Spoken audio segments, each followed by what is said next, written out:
नमस्कार, मैं हूं doctor Arun Shahariya, associate professor doctor Bhimrao Ambedkar government PG college Shri Ganganagar.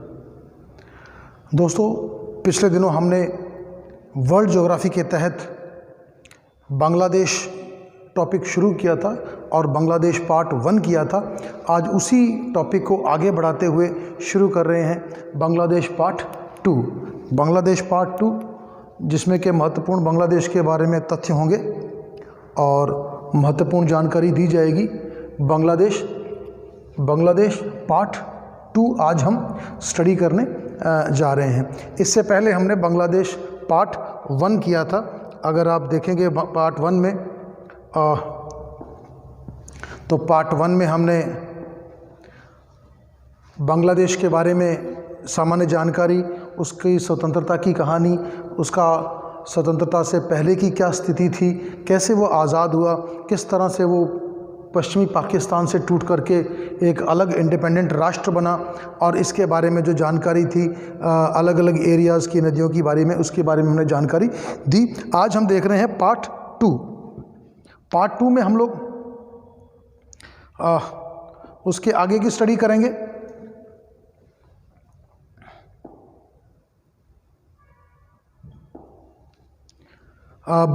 Bangladesh part 2। Bangladesh के बारे में आपको मालूम है कि बांग्लादेश भारत का पड़ोसी देश है, बहुत महत्वपूर्ण देश है, और इसकी लोकेशन अगर हम देखें तो 20 डिग्री 30 मिनट उत्तर से लेकर के और 26 डिग्री 45 मिनट नॉर्थ तक जा रही है। ये इसका अक्षांशीय और देशांतरीय विस्तार है, और इसी तरह से 80 डिग्री पूर्व से लेकर के और 92 डिग्री 56 मिनट पूर्व तक इसका विस्तार है। तो 20 डिग्री से 26 डिग्री उत्तर की ओर और 80 से 92 डिग्री पूर्व की ओर इसका विस्तार माना जाता है। अगर आप इसकी बाउंड्रीज देखें बांग्लादेश की, तो बांग्लादेश के बारे में ये भी कहा जाता है कि India with in India, Bharat के बीच में भारत। अगर आप बांग्लादेश का नक्शा देखें तो कुछ कुछ आपको भारत जैसा लगता है। तो ये भारत के बीच में एक छोटा भारत है बांग्लादेश, और इसको इंडिया विद इन इंडिया के नाम से इंडिया विद इन जो है लिटिल इंडिया के नाम से जानते हैं। तो ये जो है भारत से चारों ओर से घिरा हुआ है। ये पूरी जो सीमा है ये पूरी की पूरी भारत से घिरी हुई है। तो इंडिया के बीच में एक छोटा इंडिया कौन? बांग्लादेश। तो बांग्लादेश जो है वो है। और अगर आप देखें तो इसकी जो बाउंड्रीज है, भारत ने जो है इसको चारों ओर से यहाँ से शुरू होता है, और ये पूरा का पूरा एरिया भारत से घिरा हुआ है।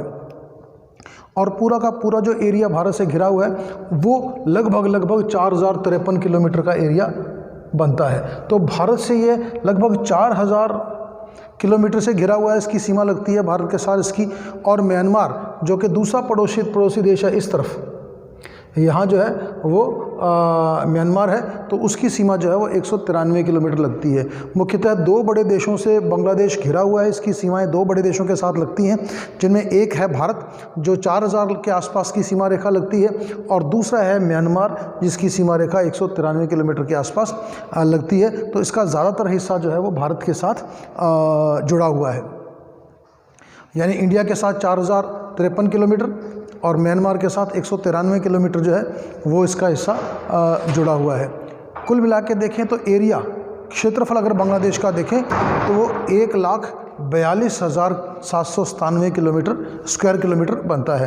तो 1,42,000 के आसपास स्क्वायर किलोमीटर एरिया बनता है बांग्लादेश का। बांग्लादेश को अगर देखें तो उत्तर से दक्षिण तक इसकी लंबाई 820 किलोमीटर है। 820 किलोमीटर लंबाई है इसकी उत्तर से दक्षिण तक। और पूर्व से पश्चिम अगर देखें तो ये 600 किलोमीटर की दूरी बनती है। यानी यहाँ से नीचे की तरफ जाएंगे तो इसकी दूरी बनती है 820 किलोमीटर, और यहाँ से यूँ देखेंगे तो इसकी दूरी बनती है लगभग 600 किलोमीटर के आसपास इसकी दूरी बनती है। अगर हम इसके प्रशासन का अध्ययन करें, यानी कि इसके एडमिनिस्ट्रेशन की बात करें, सामान्य प्रशासन का बात करें, तो लगभग 8 बड़ी डिवीज़न में बांग्लादेश को बांटा गया है। बांग्लादेश मुख्यतः 8 बड़ी डिवीज़न में बटा हुआ है, और वो 8 डिवीज़न कौन कौन सी हैं? इसके अलावा 64 डिस्ट्रिक्ट्स में बटा हुआ है। ये 64 डिस्ट्रिक्ट्स हैं इसके और 8 बड़ी डिवीज़न है। अगर आप डिवीजन्स को देखें तो 8 बड़ी डिवीज़न कौन कौन सी है, जैसे एक रंगपुर, कौन सी है, ये रंगपुर है, एक नंबर रंगपुर। दूसरा नंबर जो है वो है मेमन सिंह, ये रहा मेमन सिंह का एरिया। और तीसरी डिवीज़न क्या है, सिलहट, ये रहा सिलहट का एरिया। तो ये क्या है कि रंगपुर है नंबर 1, फिर मेमन सिंह आ गया, उसके बाद सिलहट आ गया, और फिर 4 नंबर पे आ जाएं आप राजशाही। ये एरिया कौन सा है, राजशाही का एरिया है। 5 नंबर जो है वो ढाका, जो इसका सबसे बड़ा नगर है और बड़ा डिवीज़न है ढाका की डिवीज़न, ये ढाका डिवीज़न है। 6 नंबर इसकी खुलना डिवीज़न है। 6 नंबर कौन सी है, खुलना डिवीज़न है। 7 नंबर छोटी डिवीज़न है बारसिल जो है वो इसकी छोटी डिवीज़न है बारसिल। और एकमात्र जो पहाड़ी प्रदेश है इसका 8 नंबर डिवीज़न जो है ये चटगांव का एरिया। तो ये थोड़ा पहाड़ी प्रदेश है, थोड़ा सा ऊंचा प्रदेश है। बाकी पूरा जो बांग्लादेश है वो लगभग एक मैदानी प्रदेश के रूप में जाना जाता है। अगर हम इसकी बात करें ज़मीन की, तो ज़मीन चूँकि नदियों का क्षेत्र है और गंगा ब्रह्मपुत्रा मिलकर के एक डेल्टाई भाग यहाँ पर बनाती हैं और बड़ा उपजाऊ मैदान बनाती हैं। तो इसलिए इस इलाके में अगर हम देखें तो 80% भूमि फर्टाइल है। जो एलुवियल सॉइल होती है, जलोढ़ मिट्टी है, उससे ये भरा हुआ एरिया है और बहुत ही उपजाऊ क्षेत्र है। और इसका जो हाईएस्ट पॉइंट है वो है कियो कराडोंग, जिसकी की ऊंचाई लगभग 1230 मीटर है। तो बहुत ज़्यादा ऊंचा देश नहीं है ये, औसत ऊंचाई इसकी बहुत कम है। 1230 मीटर जो है इसकी तो औसत ऊंचाई, सबसे अधिक ऊंचाई वाला क्षेत्र है जो है कियो काराडांग क्षेत्र है और हाईएस्ट पॉइंट है इस इलाके का। और 80% इसकी जो मिट्टी है वो आपको फर्टाइल लैंड मिलती है, उपजाऊ लैंड मिलती है, एलुवियल सॉइल मिलती है, जलोढ़ मिट्टी मिलती है जो नदियों द्वारा बहा करके लाई जाती है। आगे चलें तो अगर हम इसकी फिजियोग्राफी देखें, फिजियोग्राफी का मतलब है भौतिक आकृति। इसकी जो धरातल है, इसकी जो भौतिक आकृति है, उसके बारे में अध्ययन करें तो बांग्लादेश को भौतिक आकृति की दृष्टिकोण से 2 बड़े भागों में बांटा गया है, मैदानी भाग और पर्वतीय प्रदेश। यानी एक मैदानी भाग और एक पर्वतीय प्रदेश में बांटा गया है। मैदानी भाग जो कि नदियों द्वारा मैदान तैयार किया गया है, पर्वतीय प्रदेश वहाँ पर ऑलरेडी पर्वतीय प्रदेश है। पहले हम देखते हैं मैदानी भाग। मैदानी भाग में गंगा ब्रह्मपुत्र की सहायक नदियाँ मिल करके ये बड़ा मैदानी भाग बनाती हैं। और जहाँ आपको पहले भी बताया है कि गंगा जो नदी है जो भारत से प्रवेश करती है बांग्लादेश में, वो पद्मा के नाम से चलती है।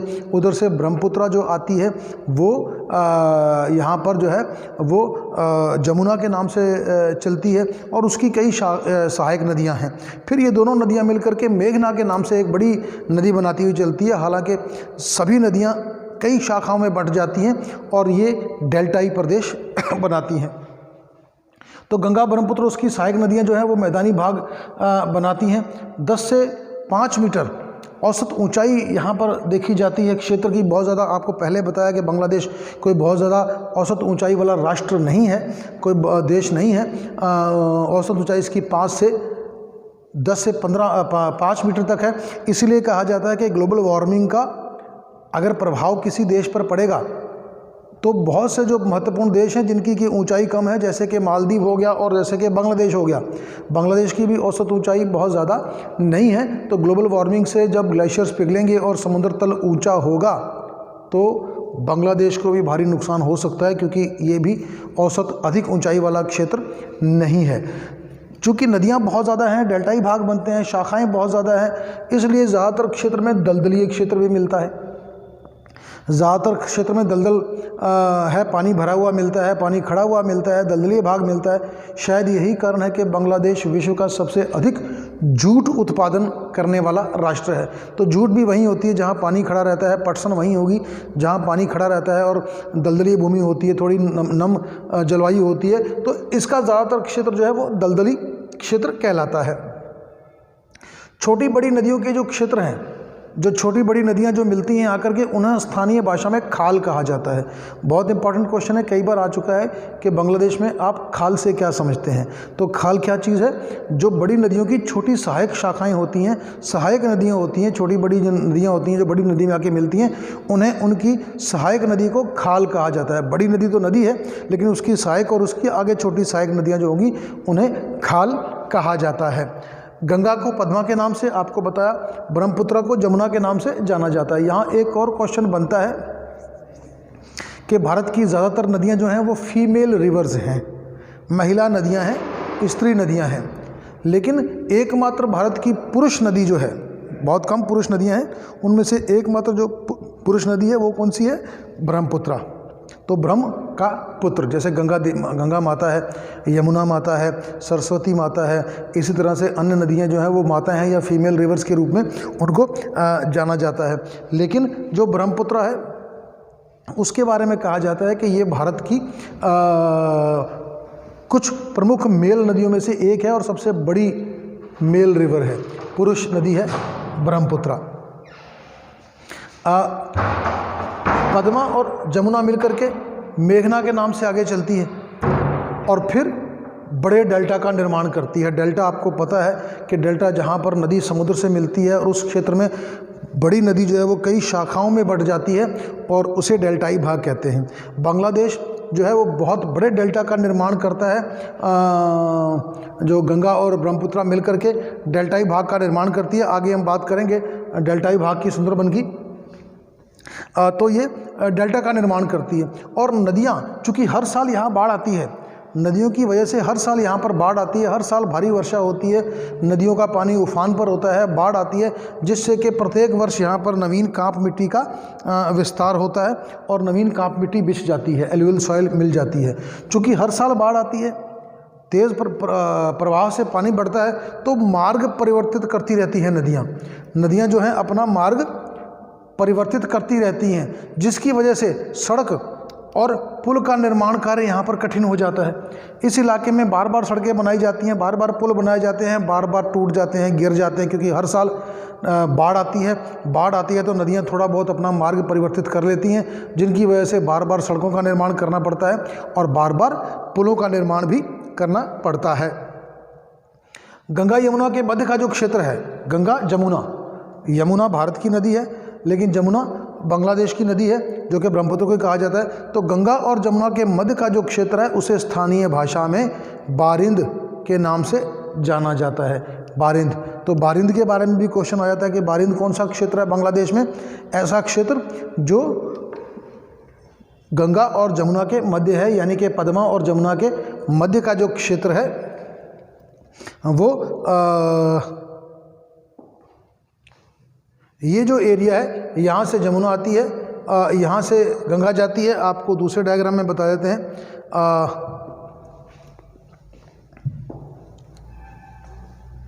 ये देखें, ये जमुना जा रही है यहाँ पर और ये यहाँ से जो है पद्मा जा रही है, गंगा जा रही है। तो इसके जो बीच का क्षेत्र है इसे बारिंद क्षेत्र के नाम से जाना जा सकता है, जिसमें कि रंगपुर है, राजशाही है, अन्य क्षेत्र हैं, वो सब इसमें शामिल हैं। तो उन क्षेत्रों को हम पद्मा और जमुना के बीच का क्षेत्र माना जाता है। और आगे चले हम लोग, तो जो बारिंद के आगे का जो क्षेत्र है बारिंद कहा जाता है। इसी में पूर्व में मधुपुर का जंगल है जो अपेक्षाकृत ऊंचा है। अगर आप इस इलाके में देखें तो ये मधुपुर का इलाका है, यहाँ पर मधुपुर का जंगल भी है और मधुपुर का जंगल जो है वो अपेक्षाकृत ऊंचा है और उस इलाके में जंगल भी आपको देखने को मिलेगा। और ये देखिए, ये मधुपुर का एरिया है, ये मधुपुर का इलाका है जो कि अपेक्षाकृत ऊंचा है और ऊंचा है इसलिए यहाँ पर काफ़ी भारी मात्रा में जंगल इत्यादि भी देखने को मिलता है, जो मधुपुर का इलाका है। मधुपुर का जो एरिया है उस इलाके में अगर हम जाएं आगे की तरफ तो मधुपुर का जो है वो वन क्षेत्र आ गया है और वन क्षेत्र के बाद जो है वो उत्तरी पूर्वी सिलहट का मैदान है। इसी में अगर आपको दिखाएं ये जो एरिया है ये सिलेट का क्षेत्र है, ये सिलेट का क्षेत्र है। और सिलेट का क्षेत्र जो है वो मैदानी भाग है, जिसमें कि आपको सुरमा की घाटी भी आ जाती है। सिलेट का मैदान आ गया जिसमें सुरमा घाटी आ जाती है, और वो भी एक प्रमुख क्षेत्र है बांग्लादेश के। सुरमा की घाटी पेट्रोल के लिए और खनिज तेल के लिए बहुत ही महत्वपूर्ण घाटी मानी जाती है, तो वो जो है वो सिलहिट के क्षेत्र में देखने को मिलती है। इसी प्रकार जो दक्षिणी भाग है, उस दक्षिणी भाग में डेल्टाई भाग मिलता है जिसे सुंदरबन कहा जाता है, और बहुत ही इम्पॉर्टेंट है ये डेल्टाई भाग जो है। अगर आपको दिखाएं कि ये जो एरिया है, ये पूरा का पूरा, यहाँ से नदियाँ कई शाखाओं में बढ़ जाती है, और ये पूरा का पूरा एरिया जो है वो डेल्टाई भाग कहलाता है, डेल्टा कहलाता है। और इस इलाके का जो डेल्टा है, जिसको भारत की गंगा नदी और ब्रह्मपुत्र नदी मिलकर के एक बड़ा डेल्टा बनाती हैं, उसे हम लोग सुंदरबन डेल्टा कहते हैं। और यहाँ एक और सवाल होता है कि सुंदरबन डेल्टा को सुंदरबन डेल्टा क्यों कहा जाता है? सुंदरबन एरिया को सुंदरबन डेल्टा इसलिए कहा जाता है क्योंकि यहाँ पर सुंदरी नामक वृक्ष भारी मात्रा में मिलते हैं। हालांकि भारत में भी मिलते हैं, परंतु भारत में ये अब वृक्ष कम मिलते हैं और बांग्लादेश में ज़्यादा मिलते हैं। सुंदरबन का में जो सुंदर वृक्ष हैं, उनका बहुत बड़ा हिस्सा जो है वो बांग्लादेश में चला गया है। तो इसलिए इस पूरे डेल्टाई भाग को सुंदरबन डेल्टा के नाम से जाना जाता है। और सुंदरबन डेल्टा के बारे में मालूम है आपको कि विश्व के खतरनाक जंगलों में से ये एक है। सफ़ेद बाघ, जिसको बंगाल टाइगर कहते हैं, तो बंगाल टाइगर का ये प्रमुख इलाका है सुंदरबन डेल्टा। और सुंदरबन जो है उसमें छोटे छोटे द्वीप बने हुए हैं। कुछ द्वीपों में तो लोगों को रहने की अनुमति है, लेकिन अंदर जो बाघ वाला एरिया है वहाँ पर जाने में अनुमति नहीं है। आगे चलें पर्वतीय प्रदेश। तो पर्वतीय प्रदेश आपको बताया था कि एकमात्र पर्वतीय प्रदेश जो है वो सिलेट का एरिया है। ये जो क्षेत्र है, ये जो क्षेत्र है इसका पर्वतीय भाग है। ये चटगांव का जो एरिया है पूरा का पूरा पर्वतीय क्षेत्र है। और बांग्लादेश में अगर कहीं पर्वत दिखते हैं तो वो इसी इलाके में आपको छोटे मोटे पर्वत दिखते हैं, इसके मैदान में, जो कि सिलहिट का क्षेत्र है। यहाँ पर दक्षिण में एकमात्र एरिया है 600 मीटर तक ऊंचा है, जो कि चटगांव का है। फिर चिम्बोक पहाड़ी का एरिया है, वो बहुत ऊंचा है। इस इलाके में वन क्षेत्र बहुत ज़्यादा मिलता है। यहाँ एकमात्र जो प्रमुख शहर है वो कॉक्स बाज़ार के नाम से जाना जाता है, और जो पर्यटन की दृष्टि से बहुत ही मशहूर है। पूरा का पूरा पर्वतीय क्षेत्र जो है वो पर्यटन की दृष्टि से मशहूर है, और यहाँ पर तापमान ठंडा भी रहता है। इसी प्रकार अगर बांग्लादेश की जलवायु की बात करें तो आपको मालूम है कि मानसूनी जलवायु है, जिसमें मानसून के महीने में वर्षा वगैरह आती है बहुत ज़बरदस्त, और चक्रवात वगैरह आते हैं। चक्रवात बहुत बड़े बड़े इसमें चक्रवात आते हैं। और इसी प्रकार से जो ये एरिया है आपका वर्षा का क्षेत्र वाला जो है वो